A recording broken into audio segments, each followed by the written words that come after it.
What's up, guys? Welcome back to the Mic Check Podcast. This is T Word, the People's Champ. Thanks for tapping in. Today, we're going to be talking about the big mega fight, Errol Spence versus Terrence Crawford, coming up in July. Before we get into the video, don't forget to like, comment, and subscribe. We appreciate your feedback. Okay, so we're going to keep this one pretty brief. I just wanted to talk about a couple of post-conference interviews that were done with Showtime VP or whatever his particular title is, senior vice president, what have you, Stephen Espinoza, that he basically did after the press conference was over. They talked to him on both days, and he revealed a little bit of information. Specifically, what I'm going to address is what was said to Fight Hub TV, and I believe he did one with Fight Hype on the LA side. But anyway, a lot of the questions that surrounded whatever they wanted to talk to Stephen about were related to the delay in the fight and then what it took to get the fight to go. And then he also talked about specific things like the fighters communicating on their own in order to make a fight happen. And he expressed that with Floyd and all the mega fights that he participated in, he could only remember him doing it one time. It was the Pacquiao fight, where they met at a Heat game and they sat down and talked, and they decided to go and meet and actually hash out and hammer out the details, which I don't really think is what had anything to do with it. I think eventually Manny Pacquiao saw the money available and decided to go ahead and do the drug screenings before the fight.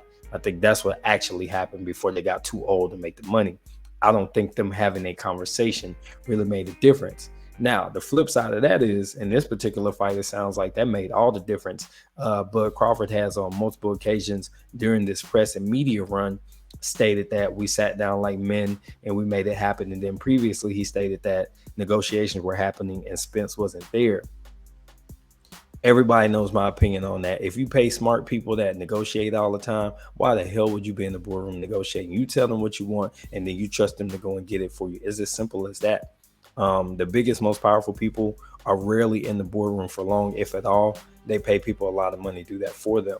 Stephen Espinoza kind of seconded that motion and said the same thing in so many words. And keep in mind, he's an attorney. He's a former lawyer. So he knows how negotiations are supposed to go, and that's why he's in the position he's in.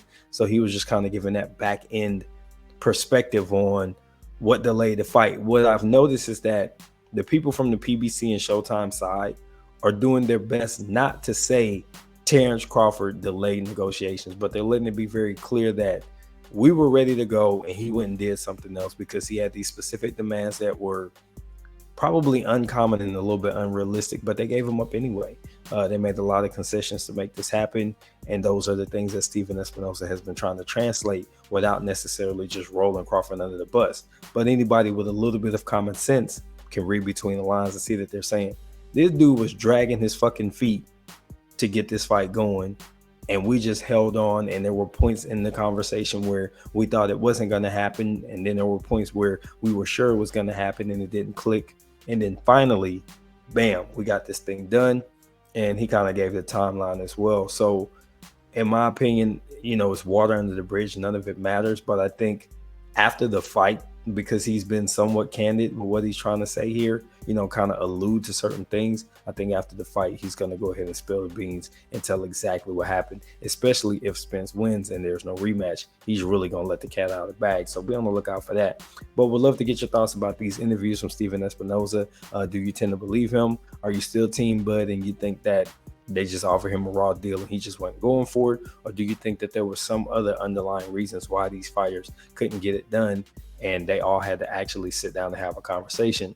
But go ahead and drop that in the comment section, and go ahead and subscribe while you're at it if you haven't already.